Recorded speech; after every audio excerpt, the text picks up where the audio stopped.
자, 이전까지는 우리가 코드의 스타일링에 대해서 얘기를 했습니다. 이 코드의 스타일링이라든지 정보를 어떻게 더 적어줄 수 있는지에 대해서 알아봤는데 이제 프로그래밍에 조금 더 세부적인 내용으로 생각을 해서 들어가면 좋겠습니다. 거기에서 맨 첫 번째로 우리가 할 수 있는 게 데이터 타입이라는 것이 있겠습니다.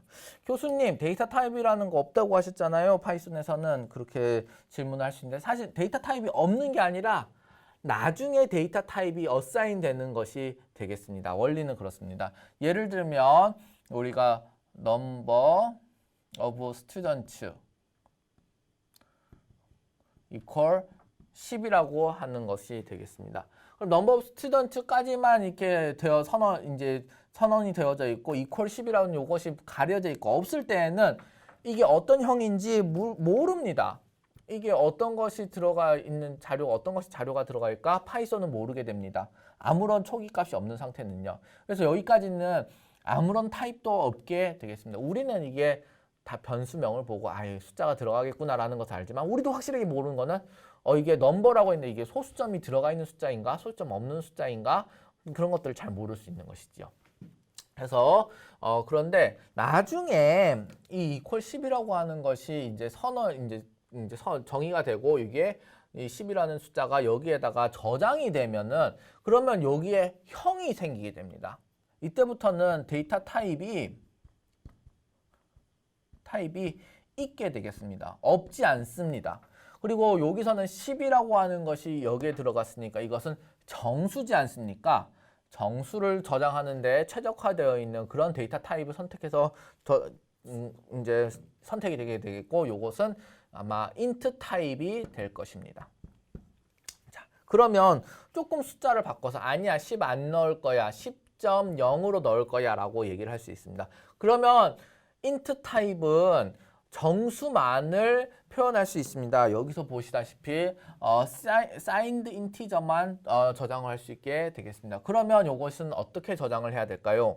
아마 이런 것들은 플로트라고 하는 이런 형태로 저장을 할 수 있겠습니다. 이것은 프리시전이 있는 형태가 되겠습니다. 즉 소수점 이하를 표현할 수 있는 그런 것이 되겠지요. 자, 이렇게 할 수 있겠고 롱 인티저라든지 옥탈 인티저, 헥사데시말 인티저, 컴플렉스 이런 것들은 추가로 더 표시를 해줘야지 되겠습니다. 추가 표시를 해줘야지 이거는 롱 인티저로 저장하라는 뜻이구나 이런 것을 알아낼 수 있게 되는 것입니다. 예를 들면 롱 인티저 같은 경우에선 더 큰 숫자를 표현할 수 있게 되어 있는 대신에 마지막에 L을 숫자 끝에 L이라는 것을 붙여가지고서 예를 들면 10L이다 라고 했을 경우에 이것은 롱 인티저로 데이터 타입이 나중에 정해지게 되는 것이 되겠습니다. 자, 그렇게 하고 그 다음 이 캐릭터 스트링이라고 하는 것도 이제 저장을 할 수 있게 되겠습니다. 그래서 스트링도 저장을 할 수 있게 되겠고요. 그 다음 배열이라고도 하고 그 다음 뭐 콜렉션 베리어블이라고도 하고 콜렉션 정보라고도 하고 그런 것들이 있습니다. 이런 여러 기초적인 이런 숫자라든지 아니면 캐릭터라든지 이런 것들을 모아 놓은 것이 되겠습니다. 이 모아 놓은 것이 되겠는데 그런 것들이 여기서는 리스트라는 것도 존재하고요. 리스트라는 것도 존재하고 그다음 딕셔너리라는 것도 존재하고 투플이라는 것도 존재하겠습니다. 그래서 이런 것들을 어떻게 활용하는지는 또 차후에 이제 다음 슬라이드들에서 알아보도록 하겠습니다. 예, 이제 데이터 타입이라는 것을 배웠으니 한번 변수라는 것을 선언해 보도록 하겠습니다. 자, 여기 있는 이런 코드들이 나오면은 여러분들 꼭 이제 실제 파이참이라든지 그런 IDE에서 코딩을 해서 이렇게 실제 되는지 한번 알아보기를 권유합니다. 이제 메인 함수라고 하는 것이 여기서부터 여기까지 선언이 되어져 있는 상태가 되겠고요. 여기까지 선언이 되는 상태가 되겠고, 그 다음 메인이라는 것을 또다시 콜해서 이제 이것을 수행하는 그런 내용이 되겠습니다. 이거는 이제 앞에서 우리 헬로 월드 하면서 많이 봤고요. 이제 인티저를 데시말이나 옥탈 혹은 헥사데시말로 다음과 같이 선언을 할 수 있게 되겠습니다. 2011이라고 하는 것을 다음과 같이 다른 숫자로 표현을 할 수 있는 것이 되겠지요. 그 다음 이렇게 숫자들이 나와 있는 것을 우리는 프린트 할 수 있습니다. 이 프린트하는 방법에 대해서 다음과 같이 나와져 있는데 여기서 보시면 %d라고 만들어져 있죠. 그다음에 여기 또 %d라고 만들어져 있고 여기 또 %d라고 만들어져 있겠습니다. 요 %d라고 이렇게 되어 있는 것들은 어떻게 되겠습니까? 예, 맞습니다. 여기 있는 값들을 여기다 넣을 수 있도록 이렇게 지정을 해주는 그런 역할을 하겠습니다.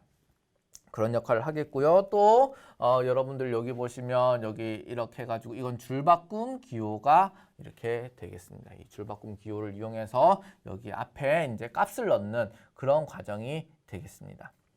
여러분들 수학을 하다 보면 복소수라고 하는 것이 있지요. 이 복소수라는 것은 어떻게 표현할까요? 컴플렉스라고 하는 형태를 이용해 가지고 선언을 하게 되겠습니다. 그래서 위와 같이 선언할 수도 있고 또 다른 방법은 다음같이 J라고 하는 것을 이렇게 적어 넣어서 이렇게 복소수를 표현을 할 수도 있겠습니다. 해서 다음과 같이 이제 프린트도 가능하게 되겠고 복소수이면은 실수부와 허수부가 있지요. 그래서 실수부라고 하는 리얼 파트와 허수부라고 하는 이미저리 파트를 점을 이용해서 표현을 할 수 있게 되겠다라는 것이 되겠습니다. 자, 이런 걸 보시면 아마 여러분들은 짐작을 하실 수 있으실 겁니다. 어떤 짐작을 할 수 있을까? 아, 이게 사실 내부에서는 오브젝트 클래스 형태로 선언이 되어 있고 이것을 인스턴스화 하여서 이게 다 기억되고 있는구나라고 이제 추정을 해볼 수 있는 것이 되겠지요. 자, 스트링이라고 하는 정보를 이제 만들어내겠습니다. 스트링이라고 하는 것은 이렇게 더블 커티션을 이용해 가지고 이렇게 지정을 해서 구간을 지정해서 표현을 할 수 있게 되겠습니다. 해서 이렇게 하면 되겠고요. 그 다음 여기 보시면 콤마라고 하는 것이 이렇게 있습니다. 콤마는 예, 맞습니다. 달아서 연속해 가지고 이렇게 프린트할 수 있도록 도와주게 되겠습니다. 그래서 여기서 보시면 아, 맞습니다. 스트링끼리 덧셈도 되네요. 스트링끼리 이렇게 덧셈을 하고 맨 마지막에 콤마하면 또 여기 연달아 프린트하는 그런 형태로 만들 수도 있는 것이 되겠습니다. 그래서 이렇게 스트링이라든지 다양한 숫자들을 표현하고 저장하는 방법에 대해서 알아보았습니다. 예, 마찬가지로 간단한 연산자들을 우리가 어떻게 다룰 수 있는지에 대해서 설명을 하도록 하겠습니다. 이 오퍼레이터 같은 것들이 있을 때 이런 것들을 이제 오퍼레이터라는 것은 뭡니까? 기본적으로 연산자라고 하는 것이죠. 이렇게 숫자가 있을 경우 이 숫자를 어떻게 계산을 할 것인지를 정의해주는 명령이라고도 볼 수 있겠습니다. 덧셈, 뺄셈, 곱셈, 나눗셈 이런 것들을 다 이렇게 정의를 할 수 있게 되겠지요. 그럼 퍼센티지는 무엇이냐라고 볼 수 있습니다. 이 퍼센티지라고 하는 것은 예, 맞습니다. 나눠가지고 나머지가 남은 것들을 만드는 그런 방식이 되겠습니다. 자, 그렇고 또 여기서 보시면 프린트 할 때 앞에 %d 있던 거는 다 여기 데시멀 실수를 정수를 표현하려고 했던 것은 앞에서 우리가 보았습니다. 그런데 여러분들 여기 처음 보시는 게 하나 있습니다. %f라고 하는 것이 있습니다. 이 %f는 무엇을 하는 것일까요? 예, 맞습니다. 이 %f라고 하는 것은 이제 소수점을 표현하라라고 하는 그런 내용이 되겠습니다. 이 %f가 있는 곳은 소수점 이하도 표현할 수 있게 되겠습니다. 그렇고요. 자, 그 다음에 또 여기서 보시면 이 int라고 하는 것을 씌어서 나눗셈을 하는 그런 모습도 볼 수 있습니다. int라는 것을 씌어서 나눗셈을 한다는 건 어떤 것을 의미할까요? 예, 맞습니다. 요게 이제 그 정수가 된다는 것이 되겠습니다. 여기서 보시면 numTest2라고 하는 것은 여기에 이렇게 정의되어 있습니다. 3.0이라는 것으로 정의되어 있습니다. 요것은 플로트로 기본적으로 저장이 되어 있을까요? 아니면 int로 저장이 되어 있을까요? 예, 맞습니다. 요것은 기본적으로 플로트로 저장이 되어져 있을 것입니다. 그래서 이 플로트로 나눗셈을 하면 소수점 이하도 이렇게 쭉 나오게 되는 것입니다. 그래서 여기서 보시면 어떤 것을 보실 수 있을까요? 디바이드라고 하는 것을 볼 수 있겠습니다. num divide라는 것을 가지고서 테스트 1과 테스트 2를 나눠보면은 10 나누기 3이니까 어떤 값이 나오겠습니까? 3.333 이렇게 나오는 것이 되겠고, 이 num divide는 이렇게 플로트 형태 마찬가지로 이게 플로트 형태가 될 것입니다. 즉 소수점 이하가 있는 경우에서는 소수점 이하까지 다 계산이 유지가 되도록 만들어주는 것이 되겠습니다. 그래서 여기 3.333 이렇게 나와져 있는 것이 되겠지요. 그런데 여기서 보시면 이제 그 테스트 1이라고 하는 것은 10이라는 값이 그대로 되어 있고 여기서는 3.0인데 인트화가 됐기 때문에 이제는 3이 됩니다. 그래서 나눗셈을 하면 어떻게 되겠습니까?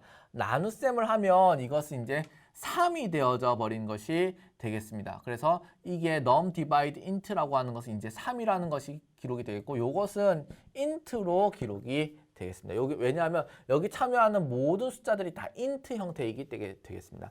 정보량이 더 많은 쪽으로 항상 유지가 되게 돼 있고 플로트는 소수점 이하라는 정보량이 더 많은 부분이 있기 때문에 그 int라고 하는 것으로 만들지 않습니다. 0.333 정보를 버려야 되니까 그렇습니다. 근데 이거는 3이라고 하는 것만 표현하게 된다는 것이죠. 그래서 밑에서 이제 그거에 대한 결과를 프린트 이렇게 하고 있는데 그 프린트 결과 어디 있습니까? 예, 맞습니다. 이렇게 표현이 돼서 다른 값이 나오게 되겠다라고 하는 것이 되겠습니다.